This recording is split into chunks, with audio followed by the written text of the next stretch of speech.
premium gears ako na sleeveless. May gagawin tayo ngayon. Bali yung side rack, side bag rack, side pannier rack.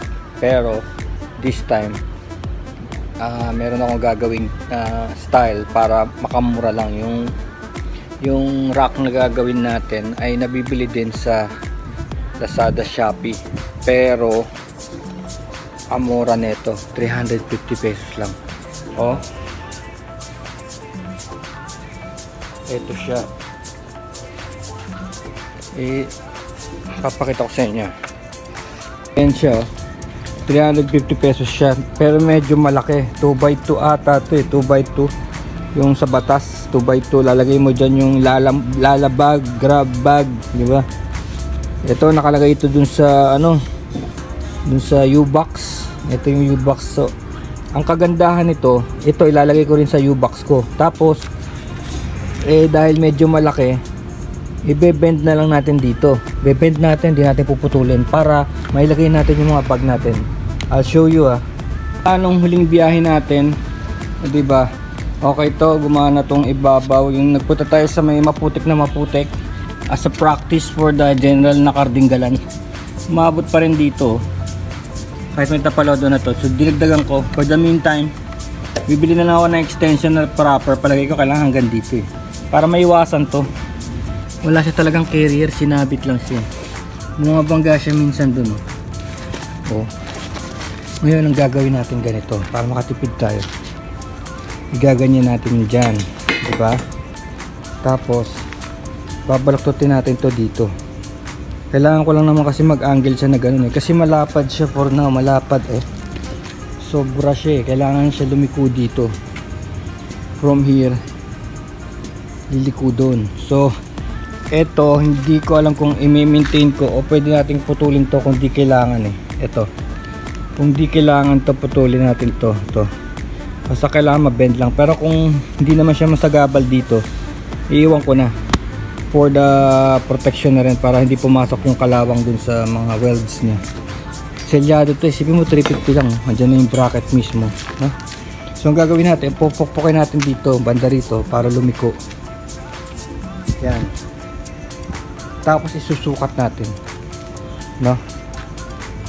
Kaysa naman kasi yung nabibili, yung mga side panniers, nakita ko kasi parang nilagyan lang dito sa side na ganun, around 2,000 plus 2,000, baka hindi mo naman kailangan bumili ng ganun. Of course mas maganda talaga yun, 2,000 plus yun, yung dito lang sa gilid yun, so may plus plus pa. Ito 350 lang. Let's see if it works. Maayos naman ang tignan niya, maayos siyang tignan, tsaka yung coating naman niya yun. Ano naman yung coating niya, maganda. So hindi natin to lalagarin muna, be-bend muna natin.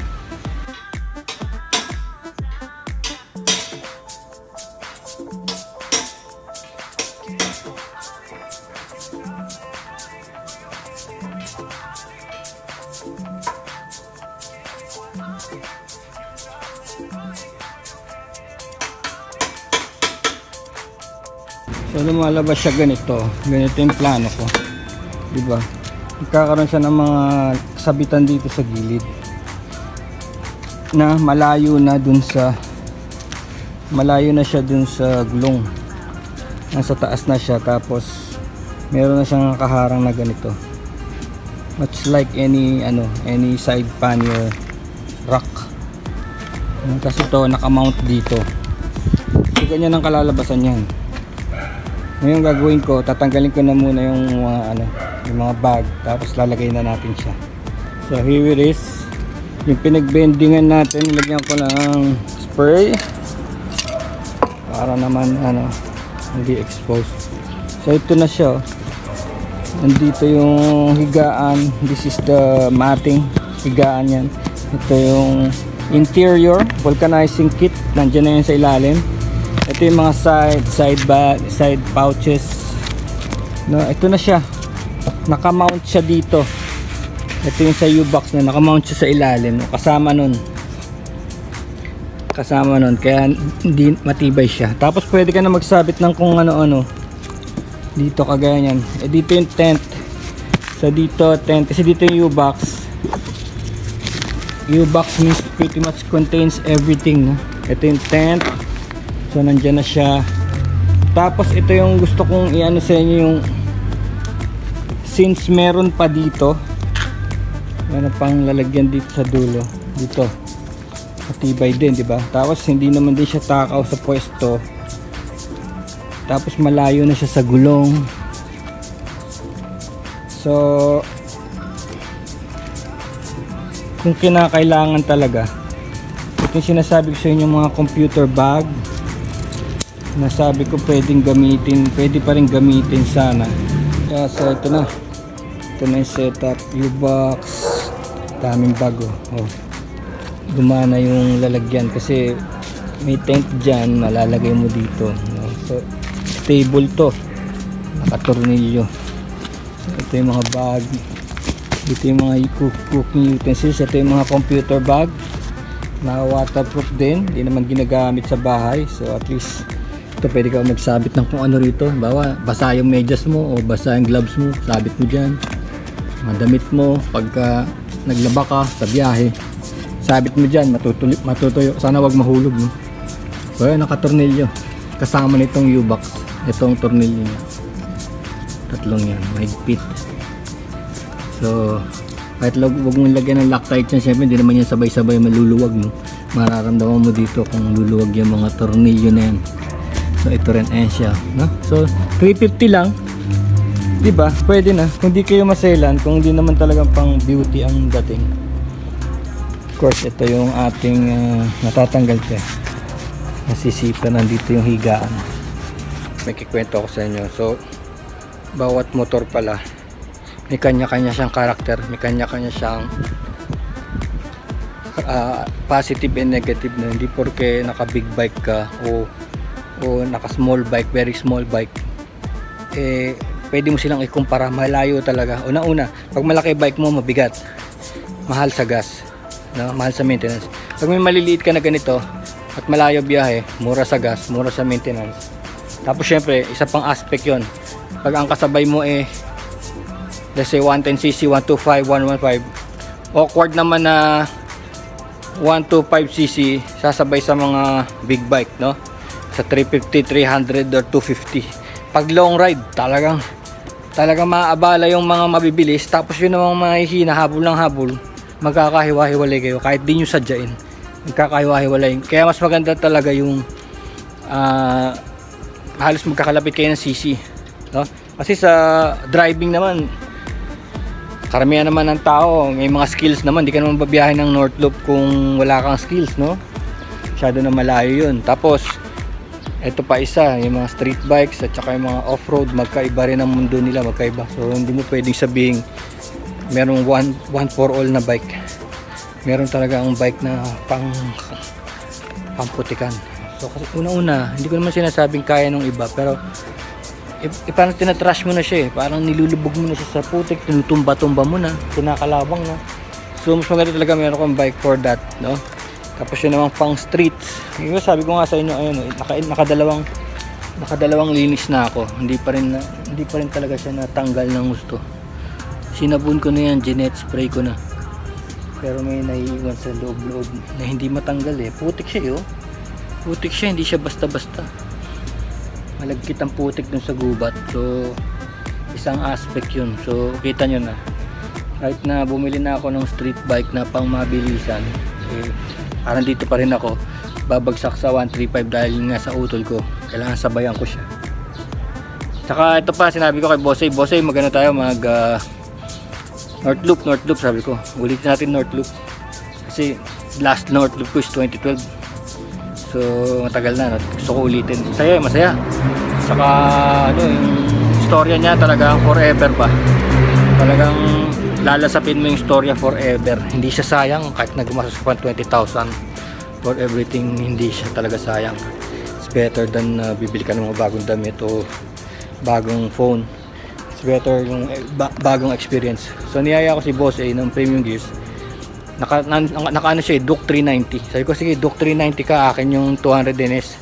Sabi niya, ayoko, mahal sa gas. Isipin mo yun. So sabi niya gusto niya gamitin daw niya yung Wave 125 niya. Oh, ano na naman nangyari doon? Eh di balik na naman ako sa 135 para magkasabay kami. Isipin mo, pares na kaming may fast street bike, pero bumalik kami sa lower CC. Pero hindi ako nagrereklamo. Alam niyo kung bakit? Kasi mas mabagal, mas maganda kung nanamnamin mo lang yung lugar. Hindi naman kami maghahatawan eh. Isipin mo, 2-3 kami, tapos pare-pares kami naka fast bike. Siyempre ang bilis ng Duke 390, tapos mabilis pa magpatakbo si Boss A. Di mangyayari, habol kami ng habol. So hindi namin ma-enjoy yung lugar kasi maghahabol lang kami sa tao kay Boss A. Eh ngayon sinabi niyang small bike ang balak niya, natuwa pa ako. Isipin mo, bumalik kami sa small bike, di ba? Nag-invest na kami sa mga big bikes, pero babalik pa rin kami sa small bike namin. So that's fine kasi una-una naka 125 si Boss A, naka 115 si Utol, naka 135 ako. So match, it's a match kasi yung kapatid ko isa lang bike niya eh, yung PG1 lang eh. So ayaw naman niya ng may clutch kasi yung 3 bike dito may clutch. So bala ko kasi paggamit sa kanya to eh, walang gustong gumamit dahil may clutch. Kahit yung kaibigan namin na isa, si Brother Rock, sabi ko, Brother Rock, i-drive mo yung isa sa mga bike, ayaw daw niya may clutch. Sanay sa scooter yun eh. So yun, dahil sa may clutch, kahit na yung kapatid ko tsaka yung kaibigan ko na yun eh nagda-drive ng coaching may clutch, natapakan, di ba? Hindi pa rin nila gusto yung bike na may clutch.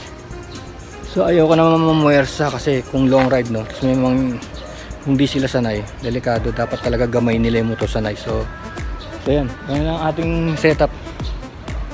Yan ang ating setup kasi sa 18 merong may ride sa Santa Ynez eh, kasama yung mga chopper rider. Pupunta tayo doon, rain or shine. Tawid ilog yun. Tignan nyo sa timeline ko August 18. Ay hindi pala 18, August 18 pala. Sa Kaminawis kami with the premium gears crew. Sa 24 Santa Ynez yun. Absent ako last year nun eh, kaya this year susubukan ko kasi kilala ko naman yung ibang tao dun. Yun nga lang, wet ride yun, grass, tatawid ng ilog tapos grass. So sinetap ko na, ready na ako. Okay, peace. Yan o, murang rocking system. Peace brothers.